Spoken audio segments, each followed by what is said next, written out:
Welcome, everybody, to Torah is for Everyone. Miriam, welcome. Jerry, good to see you. So tonight we're going to be looking at the very last book of Exodus. We're closing with the Parashat Pekudei, which means counting. And the time span for this book is 80 years before the birth of Moses to when we left, hi Brian, hi Baruch, when we left Egypt and we went to Mount Sinai where they received the 10 Commandments. Next week, we're going to look at Vayikra, Leviticus, and that takes place over a 1-month period. So the journey would continue, the journey from after they leave Mount Sinai, that's when we enter Bamidbar, the wilderness. Numbers, and they prepared to conquer the land of Canaan, the promised land, which we'll read. We never look at Joshua, but that's when Moses left. Joshua was the one who led us into the promised land. So this journey that Israel is taking in the Torah gives us the principles to show us our journey, the journey of our people throughout the centuries, right up today. It's a full picture. It's like the prototype of what happens to us. Now, when we look at Vayikra, starting next week, we're going to look at the regulations about the different offerings, the inauguration of the Mishkan. That was completed in the book of Exodus, which is what we've been reading, how we built the Mishkan in the desert.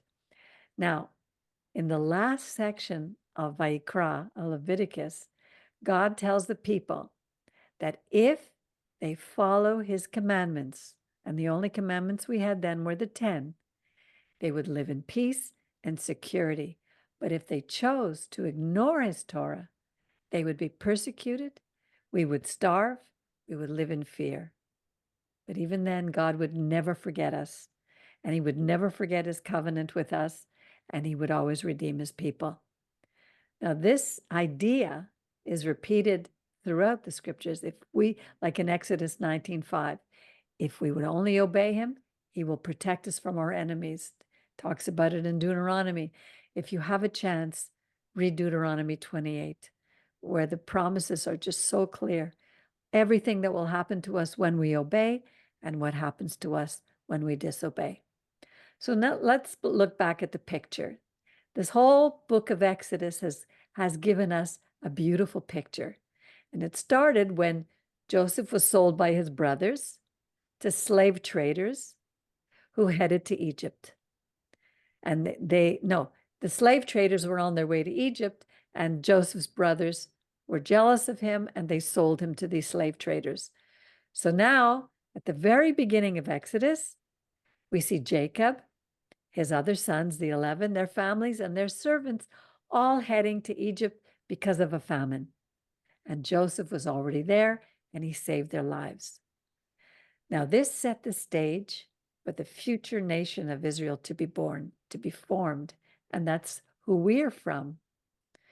The Pharaoh had given them the best land that shepherds could ask for. They lived in Goshen. There they flourished, they multiplied, they prospered under the protection of that Pharaoh. But then a new Pharaoh arose who didn't know Joseph. That's when the tsuras began for the Israelites. That Pharaoh tried to kill all the baby boys, but a special child named Moses was miraculously spared. And he was raised within the Egyptian aristocracy, given the highest of educations, and he always knew that he was a Hebrew, because remember Miriam had followed him when he was in the bulrushes, and the Pharaoh's daughter found him, and she raised him as her own child. And she went to Miriam. She went to Pharaoh's daughter and told her, would you like a nursemaid for this boy, and brought her back to her mother, which was marvelous. And the real mother fed him. The real mother fed him, and she was paid to do that, which is amazing. That's chutzpah. That's chokhmah. But he always knew he was a Hebrew. And then when he was 40 years old, he ended up defending a Hebrew slave who was being beaten by an Egyptian, a guard, and he killed him. And when the next day, he came among his own people, he always thought that he would be able to save his people. But then they turned on him and they said, "Are you going to kill us the way you killed that Egyptian?" So he got scared and he ran. He fled into the desert. He ended up in Midian and he got married. That's where he married Zipporah. And he lived as a shepherd from the age of 40 to the age of 80. And that's when he got the call. He was learning first about the lifestyle in Egypt and then how to be a shepherd. He learned over the next 40 years. He was being prepared for his calling. And then he was called by God to return to Egypt. Remember with the burning bush? And he was told he was going to go back to free the slaves because God had heard their cries. But they weren't crying out for him. They were crying out of their anguish. But it was their time to leave because over the past few generations, our people, Israel, was forgetting the God of their fathers, Abraham, Isaac, and Jacob, and his promise to bring them back to their own land. Remember, that's where they came from. They had left with Jacob, they had left Canaan during the famine, but they were over 200 years now in Egypt. They didn't even think of going back anymore. It was a few generations later. Everyone had died. And finally, it would take 10 plagues. We're going a short recount over this whole book of Exodus. Finally, it would take 10 plagues until Pharaoh finally let us go.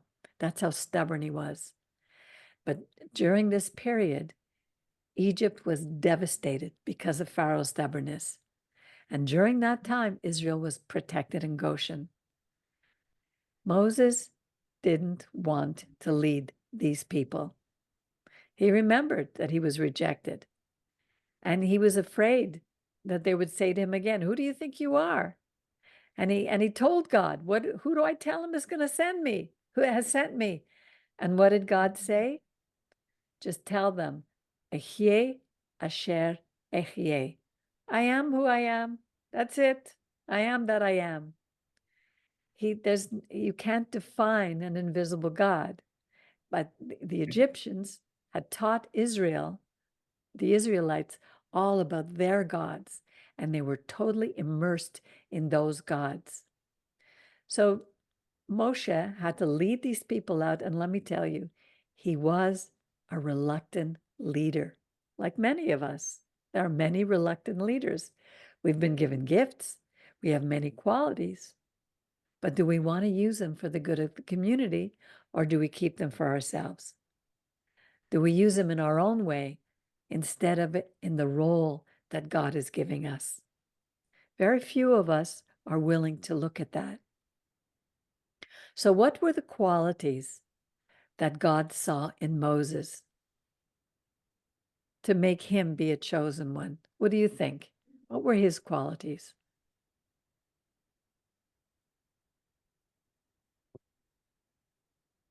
Good education. That's what a lot of the rabbis say. Honestly, Brian, he had the highest of education in Egypt. And so he was qualified. And many of us think that way. You have total degrees, you're qualified to do the job.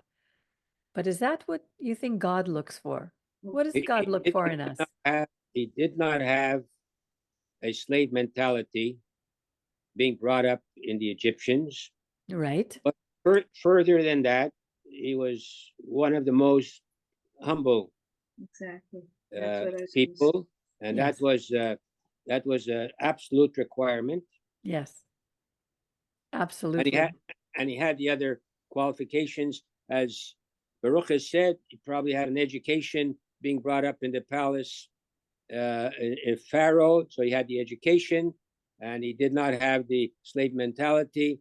So he was the ideal leader, and he was Bashir. because he was saved in the water from the time he was born. So it wasn't just God knowing the past, the present, and the future. He knew this baby was to be the one that he would be brought up, and he would be humble, etc. Exactly. And the other quality that he needed as a leader was to be obedient to God, even if he didn't want to assume his role. And he taught that to others. Obedience is so important. I remember one of the things when I first came to know God was there was a lady who was training me in those days. She was training me for what was called the ministry because she was a Christian. And before I left Christianity, she was teaching me how to be a follower of God. And one of the things she said was always be available. When people ask you to do something, say yes. Be available, and God will always step in and help you along the way. And I saw how that happened. And in this chapter, chapter 39 of Exodus, because where it goes from chapter 38 to 38, there's one phrase that's repeated 9 times. And it says, as Yud He Vav He, as the Eternal One had commanded Moses.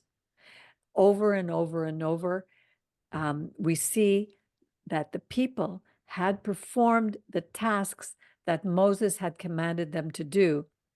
And Moses taught them to do that. As the Lord commanded, so they did. And then Moses blessed them.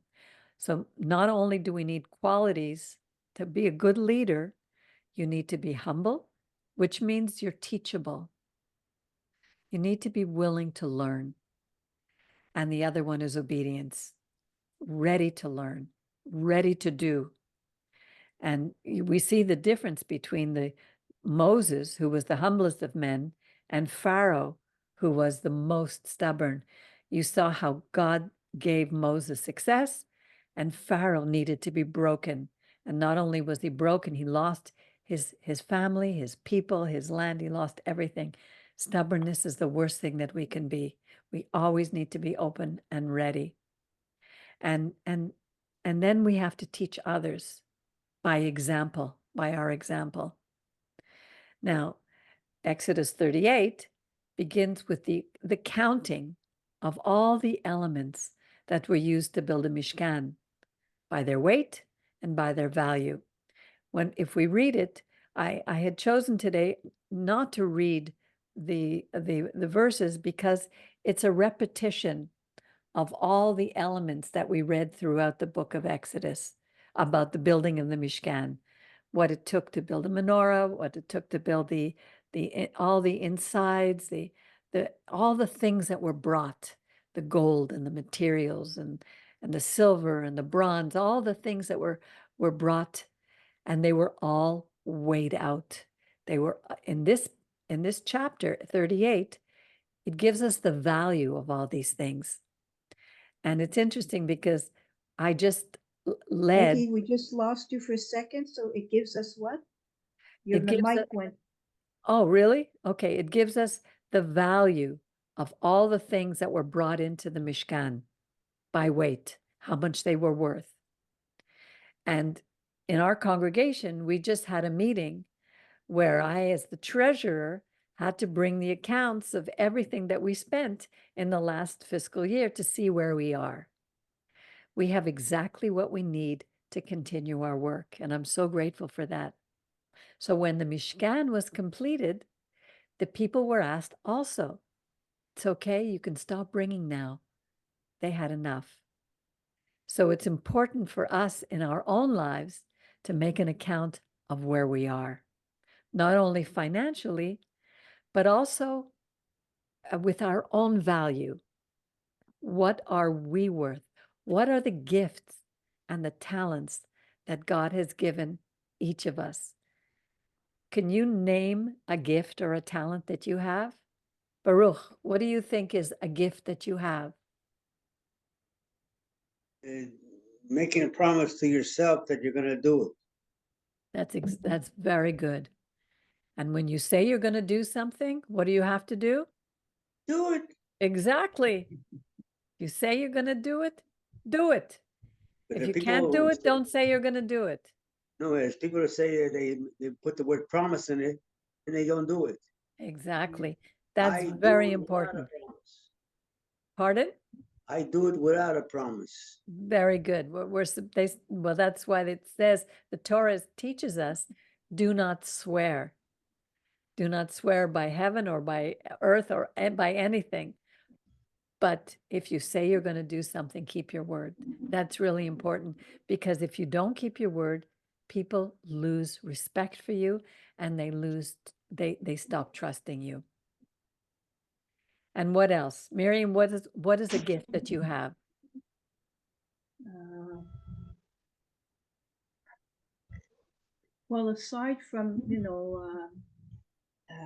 writing and drawing, that type of thing, I think understanding people's, like I understand all sorts of things that people can do. Like I could see often the heart of a person, if they have a good heart or a bad heart. I don't think it's hard to say. I think I have some sort of a counseling gift. Not that it's not like, oh, I know this system or that system, but I think I understand the ups and downs of the emotions. I've seen that in you. There's no doubt about it. So you know how to shrink heads. Yes. Jerry, what do you think your gifts are? Well, I'm just going to comment on Miriam's gift. So Miriam, the gift that you said that you have, Yeah. one of the greatest gifts of all, because that's what King Solomon asked Hashem for, an understanding heart. You're right, but I wouldn't say it in the sense that I'm such a patient or humble person. I don't mean it like that, really. Maybe I have some of that, but I could use more of that. I think I mean it in the sense that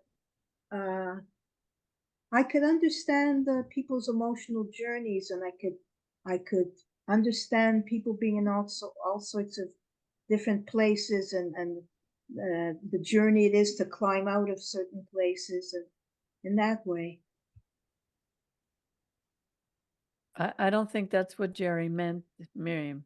No, No, Jerry? I meant just what without the ramifications, an understanding heart, and without the ramifications necessarily. I'm not saying the ramifications are not there, but I'm just saying it's just the understanding, which you said that you were able to perceive things in people, and that's and that's what I'm saying. Okay. And you do. And that comes also from experience, from having gone through so many things yourself.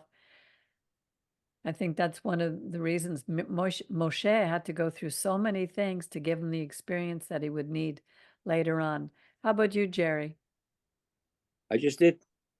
No, you talked about Miriam. You didn't talk about yourself. Can you You know, see? Can you see one gift that you think you have? Like I see in you a gift of encouragement. I see a gift of seeing the best in people and helping them to bring it out. That's what I've seen in you. I've also seen the desire to learn, to know more. There's very few people who really want to continue to learn. As we get older, it's almost like you don't want to learn. You've had enough. But I see that idea, that thirst in you. I also see in you, Jerry, a kind of kindness. Like you might not even be conscious of it, but a kind of So he was a dentist. Yes. So then you know how to use the trigonometry. You're measuring your teeth or something. Yeah, trigonometry is a good subject. You can measure a mountain that way without climbing to the top. Right. But thank you, Miriam. Yeah, you have also a warmth, like a social warmth, like you like people, or I mean you like bringing people in, whether to sing or whatever. You have what in Yiddish you would say a Hamish quality about you. You know what I mean by that, Jerry? Yeah, can I know What's- horror? Can I know horror? That's true. I Yeah. mean, that's true. I shouldn't say But it's a that. good quality. It's like a Isn't that warmth. chutzpah? I Chutzpah. what I think I have. First of all, we all have the gift of life. You know, without life, we wouldn't even be talking. Yes. One thing I'm happy about is I'm not very covetous. Well, that's good. Now, if someone and you alluded to all these things, Miriam, if someone does something well, I always compliment them. Peggy said that. I said it. Pardon? You always give Miriam credit for what I say, but I don't mind. But at least I said it. I mean, I'm telling that Jerry that you said it. And I don't mind giving people credit. You know, I'm very thankful that way, that even to be in their company, and I like to give credit for people if they do well, and I'm not covetous. If I like what they're doing, I might want the same thing for myself, but on my own. I don't want to stand on their shoulders. I like to get it myself. Like if you know how to read well, for example, and I'd like to read well, I wouldn't like to be able to read like you're reading. I like to study myself to improve myself. In other words, to be inspired by people and not jealous. That's a very big thing. I think my dad, let him rest in peace, was not a jealous man. He taught you No. well. Well, by example. Exactly. Well, that's what we're supposed to do, to teach by example. What I'm did you not sure say if your gift was, Peggy? Pardon? Peggy, what did you say? Did you say what your gift was?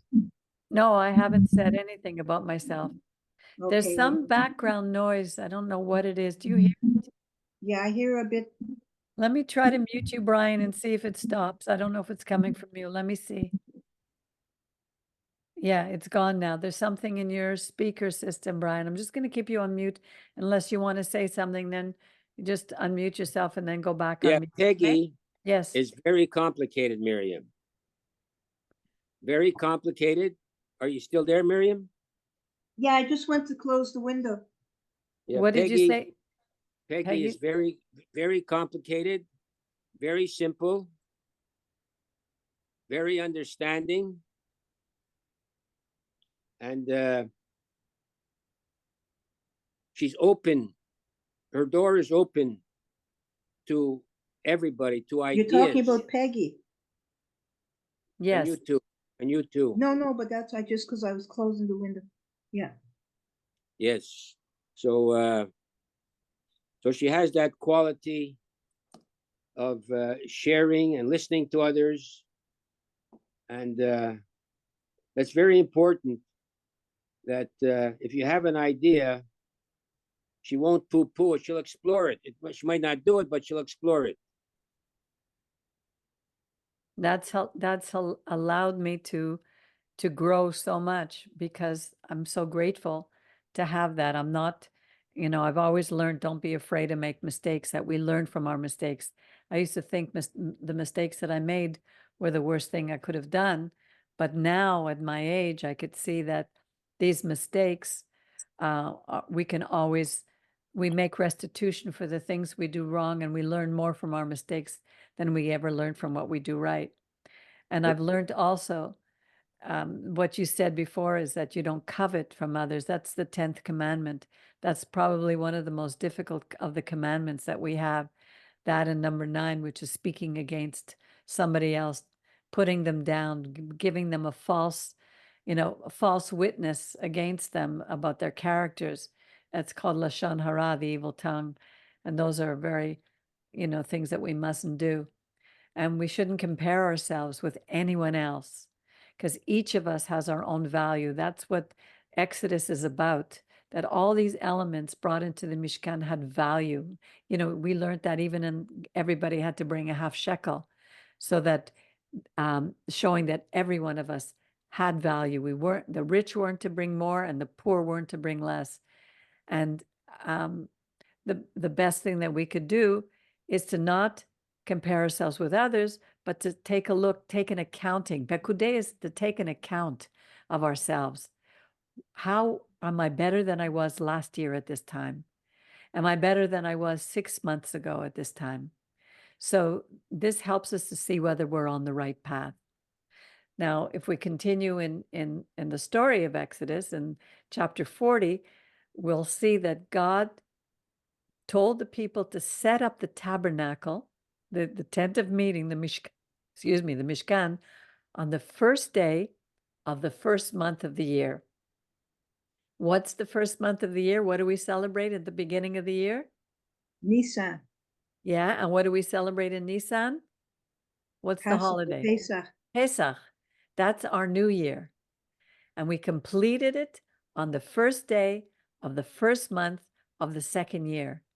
Now, Pesach is the beginning of our year. Why the rabbis would have changed it to September, to the fall, I have no idea. It's totally a made-up festival, because Pesach is our new year. And it's a new start for us. You could see that even in the spring. The spring is a new start for us, where the flowers are coming out, the trees are budding. You feel new life. And God is showing us that he will always help us to begin again, even when we think we failed and all is lost. And then when we go into Exodus 40, from 33 to 34, when it says, when Moses had finished the work, now he didn't do it. Remember, he led everybody else. He guided everyone else to do all the work. It says a cloud covered the tent of meeting, and the presence, the kavod, the glory of God, of the eternal, filled the tent of meeting. And Moses couldn't even enter the tent of meeting because the cloud had settled on it, and the presence of the Lord filled the tabernacle. That to me is absolutely incredible. When he went into the tent, he spent this time in the presence of God. And Moses, when Moses would leave, Joshua stayed in the tent. He was still there. And there was a point where his face was shining so much when he came out. Well, actually, I think it was when he came down the mountain, he had to cover it with a like a veil, because the people couldn't even look at him. To me, that's absolutely astounding. When you're studying the Torah and you learn from it and you grow from it, there's a light that shines out from us that other people can see. That's the light of God. And we don't always realize the influence of the environment in which we're living. Right now, we are living in an environment, our rabbi would say, that our society has gone from living in morality, which was only maybe 20, 30 years ago, to immorality. And we've now come to the place called amorality, where no longer people know right from wrong. It's absolutely insane what's going on in the world right now. And what happens is that most people who don't think, because they don't have the idea of Torah, they don't have the commandments, it's like they tend to agree with the majority, even if the majority is wrong. And this is something that we must not do. We must be willing to step out of the box and to be willing to ask God for wisdom and to give us common sense. Now, our rabbi told us that Moshe went through a process with the people of Israel, where the Creator had to bring them out of that toxic environment in Egypt and to extract the idolatry, which is adultery against God, from their minds. This would take all that time in the desert, which is why we had to build a Mishkan. It would be like taking a laxative, a purgative, to cleanse every toxic belief. You know how many toxic beliefs we have that we live with, that slowly we have to change, and it's a process that can last our whole life. Can you think of one or two? Well, I'm just trying. Even the thing that it's very hard. Like, let's say I was watching the thing you'd sent about this woman who's talking about people who've had traumas, or I mean, everyone to a certain extent has had traumas, and the idea that you can start again and not have to be identified with the trauma. You're not your trauma, you're a whole living person.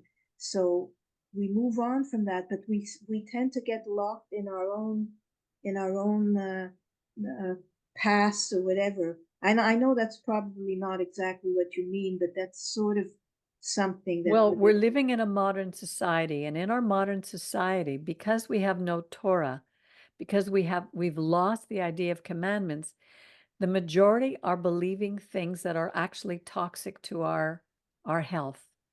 One of those things is that this is a subject that most people will not agree with, but it's very clear in the Torah, is the fact that a newly conceived baby is called a fetus, or it's just a bunch of cells that have no life.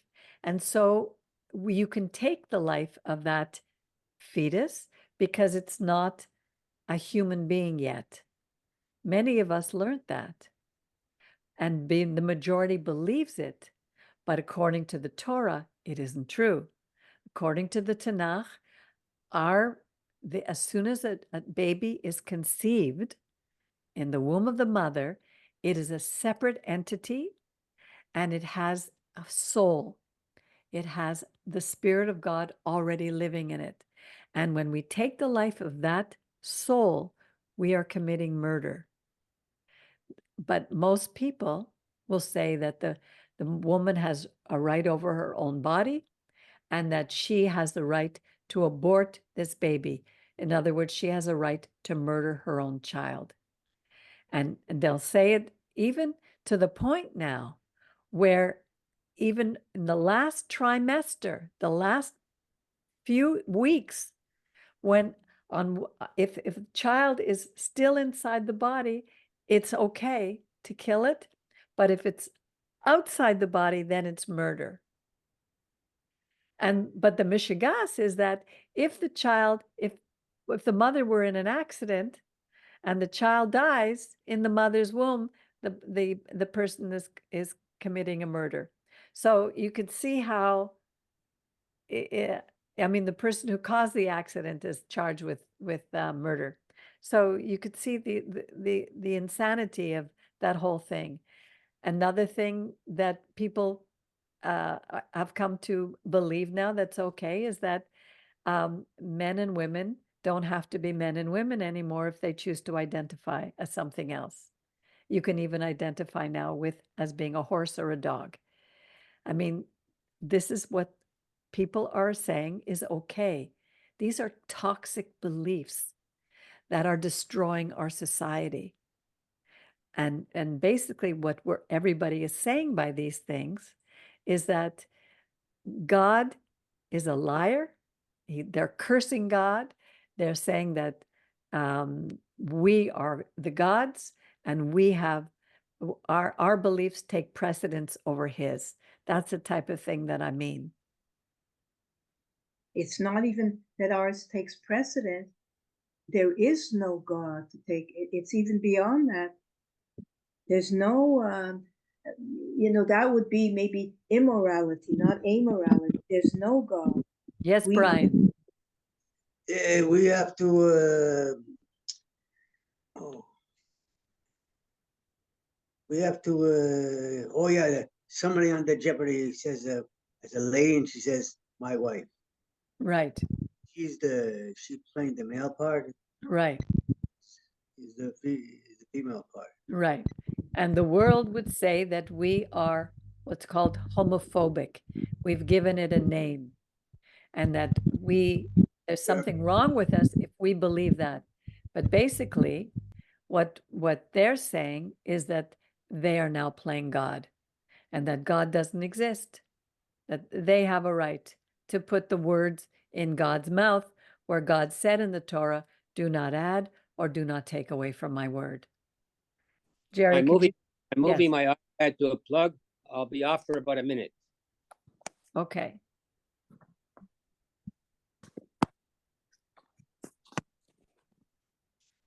Brian, I put you on mute because it was making a sound. You want to go back on? You can unmute yourself if you want to say something else. The Sodom and Gomorrah Yes, was the first place that got rid of all these people. exactly. And where is the Sodom and Gomorrah today? It doesn't exist anymore. And this is what's wrong, because all these people who are like the same sex, or they want to change their sex. Exactly. But Wanna God- unfortunately, they're not going to believe us. They're going to have to see when God takes action and goes to work and does the same thing as he. You see, that's why I believe there are enough righteous people in the world right now to stay the hand of God from destroying it like Sodom and Gomorrah. He did.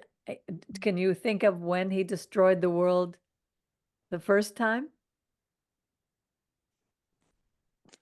Miriam? Noah's Ark. Noah's Ark, exactly. And it's interesting because it says at the time of Noah that every imagination of the heart was evil, was wicked, and that there was violence everywhere. And you know the word in the Hebrew for violence? Do you remember? Hamas. Hamas. There was Hamas everywhere. And look at Hamas, how it's been fighting against our people. This Hamas means violence. And it just goes to show that we're in a situation now. Yes, Brian. it's in the news. There was in Oklahoma a guy who's got him. The people voted him into power, and he's a Nazi. Oh yeah, in Oklahoma? Yeah, Well, we're in trouble if the Nazis are getting voted into power again. premise, and he's a Nazi. Well, The yeah. people with a small amount of votes. Well, it doesn't surprise me because the Nazis got voted into with a minority. I mean, look what this at the Oscars, Miriam, how you said that this Jewish man got up and Glazer, I think his name was. Yeah. And he spoke about how he's almost ashamed of his own Jewishness. He kind of renounced it, He basically. renounced it because of the occupation, and he's first of all he's speaking out of sheer ignorance, and because there was no occupation. There were no Jews in Gaza at the time when this happened, so there was no occupation of Gaza. The only occupants of Gaza were Hamas. They're the ones who are occupying Gaza, and they came in. But again, our God tells us when we are obedient to him, when we follow him and we trust in him, he will protect us from our enemies. No enemies can touch us.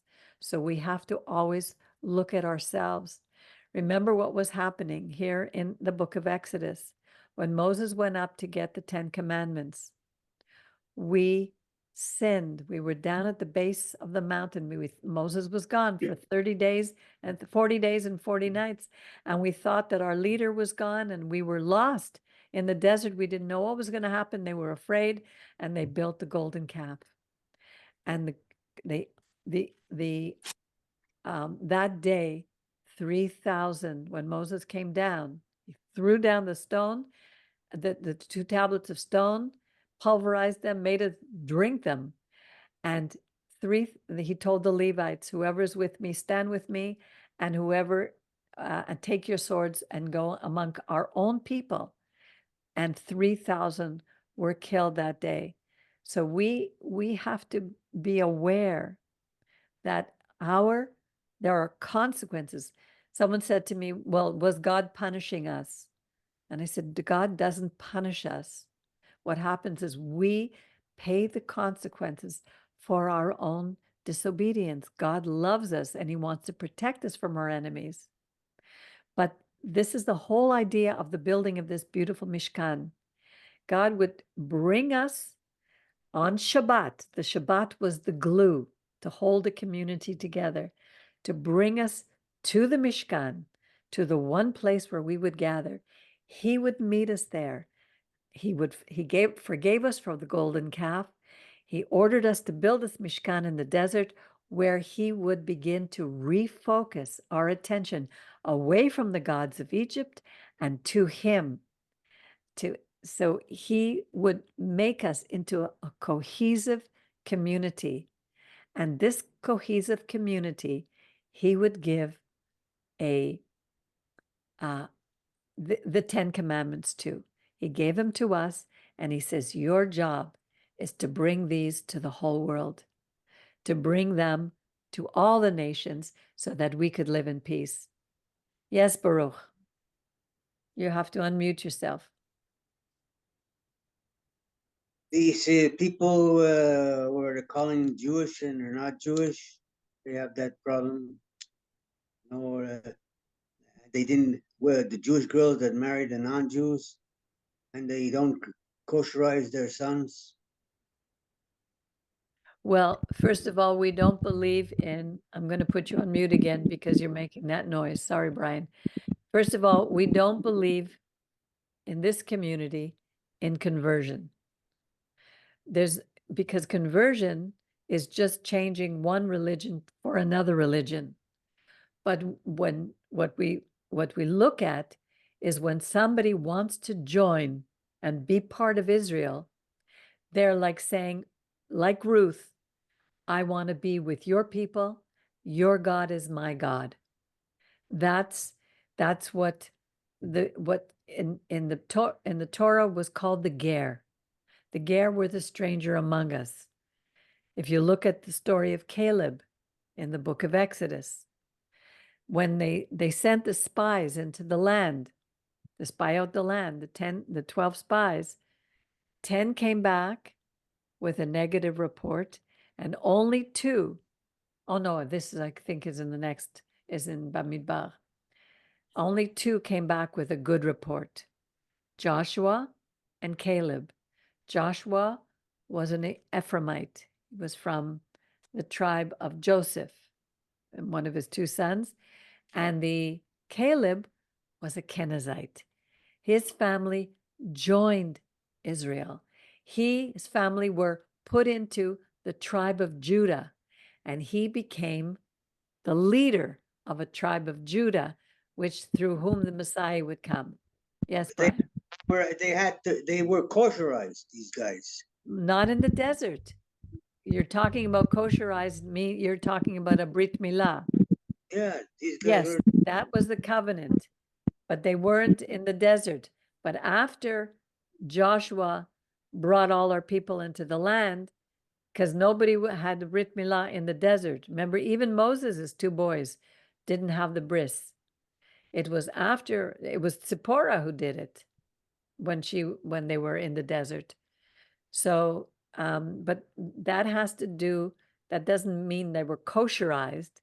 It means that they were part of the covenant that we belong to Israel. We have Gentiles who have come into our community who've decided, even as adults, to go under the Brit Milah because they wanted to join to Israel. It doesn't mean they've converted to another religion. It means that they've joined the people of Israel and they're part of the Commonwealth of Israel under the one God. There's only one God. There are no other gods. That's our first commandment. I'm the God who brought you out of the land of Egypt, out of slavery, have no other gods. So if anyone is believing in another God, in someone who didn't bring us out of the land of Egypt, then it's not the God of Israel. So one of the questions that I've been asked is there an ultimate truth? Because you could say, well, this is my truth.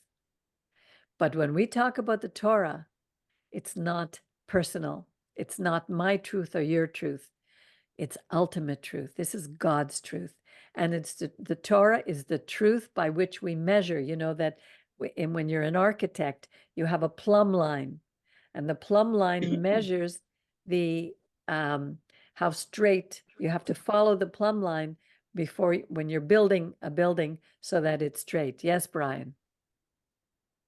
Was when I was in that house there was a guy, he had a Jewish mother, and he borrowed money and he died on me, and I didn't get my money back. There was another guy, chubby guy, and he had a Jewish mother, and Joe even said he was Jewish. But when I saw his thing and he died, it wasn't kosherized. Okay, so what does that have to do with what we're talking about? Who doesn't marry a Jewish woman, Jewish husband, the husband they marry, they forget to kosherize their children. Okay, Like, I understand. Okay. Yes, well, we're talking about the Brit Milah. But would you agree that there is an ultimate truth? Yes. Jerry? Yes, there is an ultimate truth. And that is? I'm too young to know that. Well, how do you where do we find this ultimate truth? Well, that's beyond my understanding right now. You think so? But after doing all these sessions, these weeks and weeks and weeks and months of the Torah, to me, the Torah, the commandments, the 10 commandments, which were written by the finger of God to Moses. Of course, you have to believe that. If you don't believe it, there's nothing you can say. You mentioned an ultimate truth. That's the ultimate truth to me. God says our ways are not his ways. Exactly. So how God looks at things or how we look at things is not necessarily how God looks at things. So an ultimate truth, we have our truth, which is our Torah, and it's very true for us. The ultimate truth and what people go through and different things that happen, that's not us necessarily. On Rosh Hashanah, we wish you a good year. Right. Now, that's a good year, could be our year and could be God's good year. What we wish as well, we wish you to have a good year and a sweet year. And the sweet year is our truth. Right. The good year is the ultimate truth. I'm not necessarily privy to the ultimate truth. I maybe know what we think is the truth, which is sweet for us. The absolute good is beyond human comprehension. Well, but the Torah tells us we have been given what we need to know. Yes. Yeah, yes, don't confuse ultimate truth with understanding everything in the universe. God has put his spirit in us. So the ultimate truth doesn't mean, he said it's not so far away that anyone can't understand it. So God is the ultimate truth, and we are God's creation. So it doesn't mean that we have the mind of God, and that but it just means that is the truth. We may not know exactly what it looks like or what's going to happen next, etc., etc., in a lot of ways, but that's, I think, what you mean, Peggy. I think you're commenting on a different issue, Jerry. Well, I didn't answer. I took this here a step outside of where Peggy was going. I took liberty with that, and that's not exactly what Peggy asked me at the time. But since she mentioned the word ultimate, I stretched it, and I stretched it to say that human life is sacrificed in many instances, and the ultimate truth of that, God would know, was necessarily necessary, and we cannot fathom that necessarily. No, Okay, I see what you're because saying. we don't understand the nature of the soul. Good. Now we're getting there. That's right. Right. There's a rabbi. I'm not sure how many rabbis you follow. He says that our soul, we never die. Right. So our soul never dies. But to understand that more fully, let's say I understand, hopefully, I understand enough to understand that I don't understand that fully. Right. And we So, can't. so I'm sorry I didn't answer your question. I took that off on a tangent a little bit. It's okay. So if you ask the question again, I'll try to answer a down-to-earth question, which we are here, you know. Exactly. Well, what is ultimate truth? Is there ultimate truth? The ultimate truth is to follow a decent moral life, which is outlined in the Torah. Exactly. And our people, for the most part, have lived it throughout the centuries. When we leave our community, when we leave the Torah that binds us together as a community, then we're lost, and we go astray. And then God allows, because we don't belong to ourselves, we have been formed by the God of the world, by the God of the universe, by the Creator. He allows the enemy to come against us to bring us back to him, because he wants us. The only way this world is going to live in peace is when we live under the light of ultimate truth.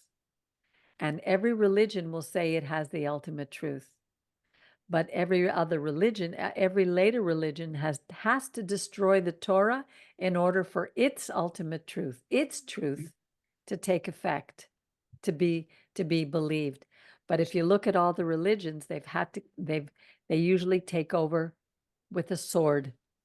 They don't come from God's perspective, You see, where he wants us to live in peace and harmony. yeah, Peggy, you went to the outskirts and you're bordering on the ultimate truth when you said, not following the Torah, we would be presented with challenges. So you have, even though I stretched it, you have meandered both sides to the ultimate God's truth and our truth.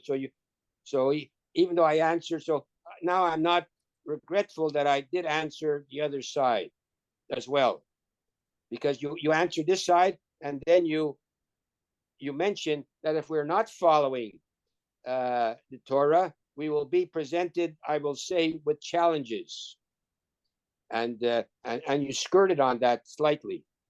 Well, I think we're presented with challenges no matter what. It's a challenge to know what the ultimate truth is and to strive to live according to ultimate truth. So the ultimate truth are the 10 Commandments, in my view. In a word, and I'm not sure if the Hebrew, there's a Hebrew for it, is loving kindness. And if you live loving kindness, then I believe everything will be encompassed by that. We could go through the commandments one by one, but if you exhibit loving kindness, it will the commandments could be absorbed under that. For example, the first 3 commandments with God. So if you love God, those are the first 3 commandments. Right. And to keep his commandments, the Sabbath, and to love your parents, and kindness, to not kill and not steal and not be jealous, that comes under the heading of loving kindness. Chesed, Rachamim, exactly. and merciful. God is all these things, which is why he's given them to us. So when we disobey them, it's almost like we lose his protection. We lose loving kindness, and that allows evil to reign. That's why it's so important for us to live within those boundaries of the commandments. It's very important. Yeah, he has made the world.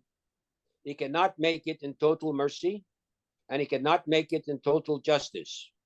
So it's a combination of justice and mercy, or mercy and justice, to help us guide ourselves. Exactly. And the blessing is, we're alluding to blessings before, that he has allowed us to be partners in this mercy and justice. And that's one of our gifts as well, that he has made us partners in the creation and the running of the earth. So this came out now. This gift is a very, very great gift that he has given us. And on top of that, it's a most responsible gift. And we have to be most thankful for that we have this gift, because otherwise we wouldn't have any say, and we would be like angels with no say in following. So that's one of the gifts which has come up now. Beautiful, Jerry. That's exactly it.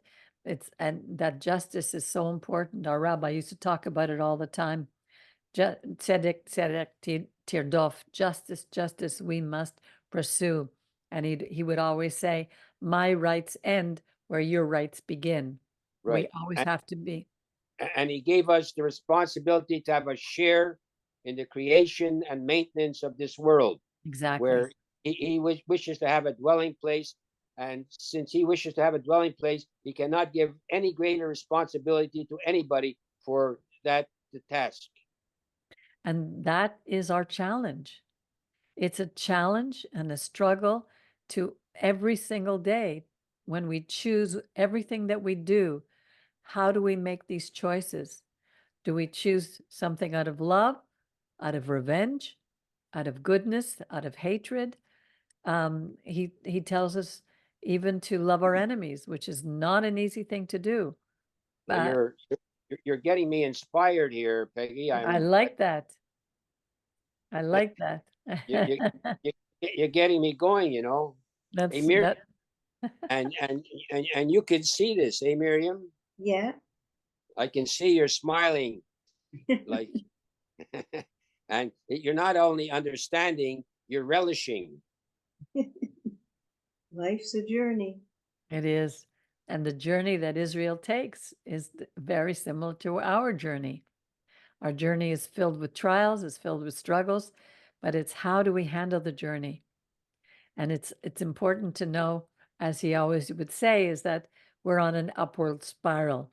Sometimes it seems that we're going round and round the mountain, back to the same problem that we just thought we dealt with, but we're a little bit higher. We take 2 steps forward and only 1 step back. So we're constantly going upward. When you walk without. Sorry. There is a saying and a theory, and even in the Torah, there is a saying that we must have some stress, or not stress, we must have some place to come from. And Hashem made the world from nothing, but yet from tohu uvevoyu. In other words, he made it from void. It was a void, and it was chaotic. Chaos. So he made it from chaos, and we're enveloped in that, and we may not like the chaos, but it should be a challenge that we should surmount. Maybe we don't like all the challenges, but it could be a necessary thing. Well, he brings order out of chaos. What happens when we go against God's order? We create chaos. That's what's happening in the world today, because there's no balance. Everything is out of order. We're living in a chaotic time where anything goes, and that's not what God wants. God loves order. He gives us boundaries, and people don't want to live with these boundaries. Peggy, Pardo, and company are bringing loving kindness to the world. Amen. Those are the sweetest words that anyone could hear. So with So- that, Jerry, do you want to do the Aaronic benediction, or you That's have great. more to say? Oh no, that's enough for. We'll save some. We'll save some for next time. Okay, next week when we do the Vayikra. And everyone is loving tonight, Miriam, Yeah. Yeah.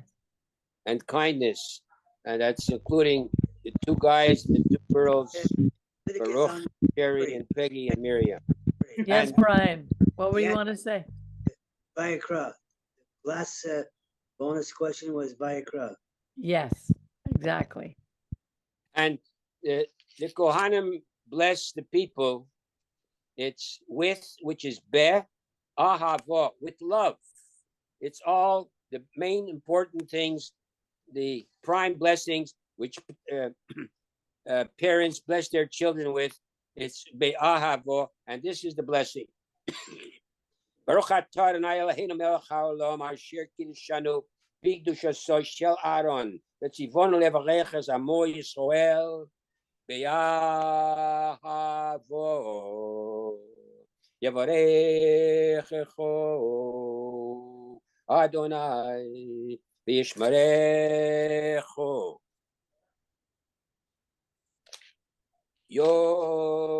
Yoel Adonai Panav Elecho Vichuneko Yiso Adonai Panav Elecho Veyosem Lecho Shalom. Besamu et Shemi al bnei Yisrael, v'ani arvorchem. May the Lord bless you and keep you. May the Lord shine his face upon you and be gracious to you. May the Lord lift up his countenance upon you and give you his peace. So shall they put my name upon the children of Israel, and I will bless them. And we ask God to hear our cries for the hostages in Israel. We ask that you would free them, Lord, somehow allow our soldiers to go in and find them and rescue them. Put an end to this Hamas, put an end to war in Israel. Bring our people back to you, Lord. Let them follow your commandments so that we may live in peace, so that peace may come to this earth. And we thank you for everything that you're doing in our lives. We thank you for the miracles. And may it be God's will, and it should be so. Amen. Amen. Amen. Thank you, everybody. It was a Thank wonderful you. session today. I really appreciate you all joining in. And we'll see you, God willing. I wish you a Shabbat Shalom. Shabbat And shalom. we'll see you again next week when we start a new book. We look at Vayikra. Chazak, chazak. Chazak, chazak, v'nitchazek. Be stronger and be strengthened. Amen v'amen. Bye. Amen.